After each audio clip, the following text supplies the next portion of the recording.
noches ante todo.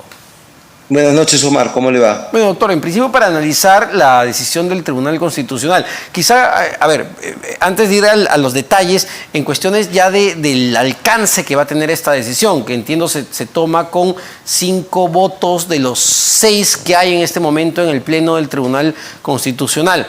¿Esto significa que hacia adelante el Poder Judicial no va a poder detener las acciones del Parlamento a través de medidas cautelares? Sí, específicamente en el tema de la Defensoría del Pueblo, yo entiendo que por extensión el tema de la designación de los magistrados del Tribunal Constitucional y también el tema de las comisiones investigadoras, ¿no? En el caso de la SUNEDU ha sido unanimidad. Lo que ocurre es que había 4 puntos en discusión en la contienda de competencia. Uno, saber si el sindicato de la Defensoría del Pueblo podía paralizar la designación constitucional del defensor del pueblo con una acción de amparo.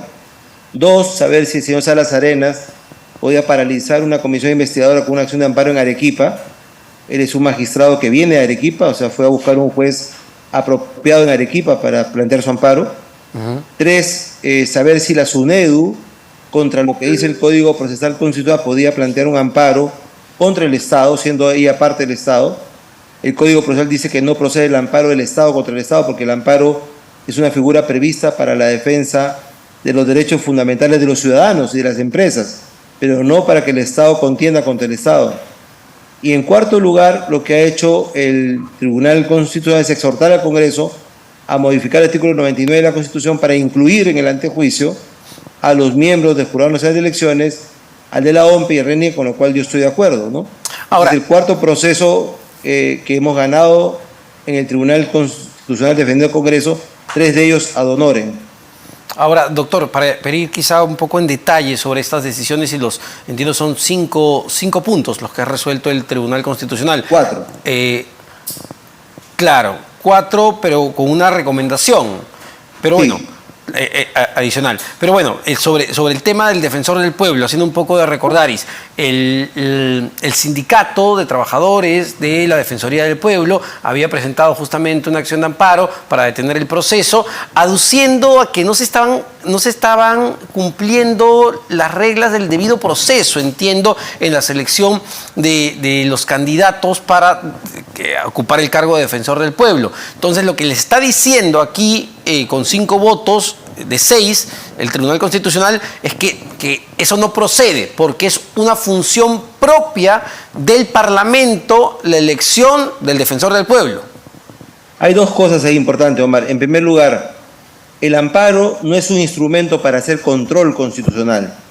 Es un instrumento para defender derechos fundamentales. Eso dice el artículo 200 de la Constitución. Entonces se malutiliza, o por el primer caso por el señor Ayala, para paralizar al Colegio de Abogados, luego por el señor Ayala para paralizar el Congreso contra la elección de los magistrados del Tribunal Constitucional, y ese ejemplo cunde, y luego el sindicato, sin tener personería, plantea un amparo porque quiere un defensor del pueblo a su medida.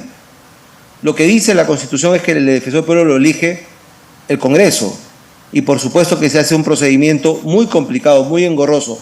El reglamento para elegir al defensor del pueblo y al magistrado del Tribunal Constitucional es casi tan complicado como un código judicial. Pero fíjese usted la diferencia ideológica. Se pide por todo lado que los magistrados del tribunal y el defensor del pueblo tengan una prosapia y una etiología absolutamente fuera de toda discusión. Y casi es imposible pasar ese concurso, ¿de acuerdo? Y cuando lo van a pasar plantean amparo. Pero el presidente Castillo, el expresidente Castillo, nombró más de 140 ministros en 11 meses y nadie dijo nada. No tenían calidad, muchos de ellos no tenían condiciones, no tenían, digamos, la personería profesional apropiada para ser ministros de Estado y eran nombrados. ¿Por qué? Porque se decía que era una decisión absoluta del presidente de la República y nadie alegaba el debido proceso. Sin embargo, es una gran contradicción, ¿no? Sin embargo, doctor, a ver, le planteo este ejemplo, si algún candidato a defensor del pueblo siente vulnerado su derecho durante el proceso de selección, ¿sí puede acudir al Poder Judicial o este fallo también lo limita? No, por supuesto que sí, porque el amparo está hecho para quien sea afectado en un derecho fundamental, plantea el amparo y eso se mantiene incólume. Lo que no puede hacer es un tercero, como el sindicato, decir, a mí se me viola un derecho fundamental porque usted no elige al defensor del pueblo a mi medida. La pregunta es, ¿cuál es el derecho del sindicato, de la Defensoría del Pueblo, para nombrar un defensor a su medida? Lo que quieren, por contrario, es que haya un defensor interino, como ha pasado en otros casos, y todo el mundo aplaude, ¿no? Y la gente se lleva títulos que no tiene, elecciones que no han sido dadas. La Constitución es muy clara. Dice, el defensor es elegido por el Congreso, no por otro lado, y con 87 votos. Y en el caso, hay que cumplir la Constitución. Y en el caso, doctor Quiroga, de la SUNEDU, donde el Congreso de la República había dado una ley, pero la propia SUNEDU planteó, entiendo, una medida, también no sé si acción de amparo, entiendo. Sí, un amparo. Un amparo para evitar la entrada en vigencia de la norma. Entiendo también señalando que se estaban vulnerando derechos fundamentales. Sí, pero los derechos fundamentales ¿de quién? Porque el amparo está hecho para proteger al ciudadano o a la empresa. Y hay norma expresa en el Código Procesal que dice que no procede el amparo del Estado contra el Estado.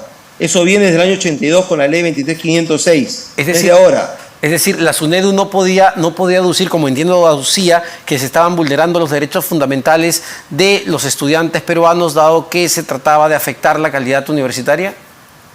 Bueno, tendría que haberle dado a los estudiantes universitarios un poder para eso. Uno puede hacer esa representación etérea, ¿no? Hay una norma clara que dice no procede el amparo del Estado contra el Estado. Y la SUNEDU es Ministerio de Educación y es el Estado contra el Congreso, que es el Estado. Pero además, esa ley que pretendían paralizar ha sido validada por el Tribunal Constitucional. Entonces, la SUNEDU, mediante un amparo, quiere que un juez judicial diga que una ley es inconstitucional cuando el tribunal ha dicho que la ley es constitucional. Entonces, es el mundo al revés. Y por eso el tribunal ha fulminado esos amparos. Ahora, doctor, ¿a qué se refiere? También está en el comunicado del Tribunal Constitucional, también por 5 votos, declara fundada la demanda competencial planteada por el Congreso contra el Poder Judicial. En consecuencia, nulas las resoluciones emitidas en el proceso de amparo que impedían la realización de investigaciones parlamentarias sobre asuntos de interés público. ¿Se refiere a investigaciones al presidente del Jurado Nacional de Elecciones?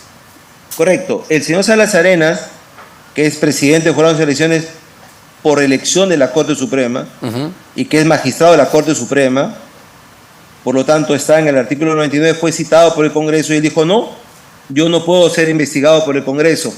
Y como el Congreso insistió, se fue corriendo a Arequipa y planteó un amparo. Ese amparo ha sido anulado, y bien anulado por el Congreso, y será investigado como cualquier otra persona, como cualquier otro funcionario público, porque el propio tribunal ya ha señalado a la luz de la Constitución que no existen islas exentas de control, nadie está exonerado de control. Si él ha hecho una excelente gestión en el jurado como él cree que lo ha hecho, pues eso saldrá a la luz en el Congreso.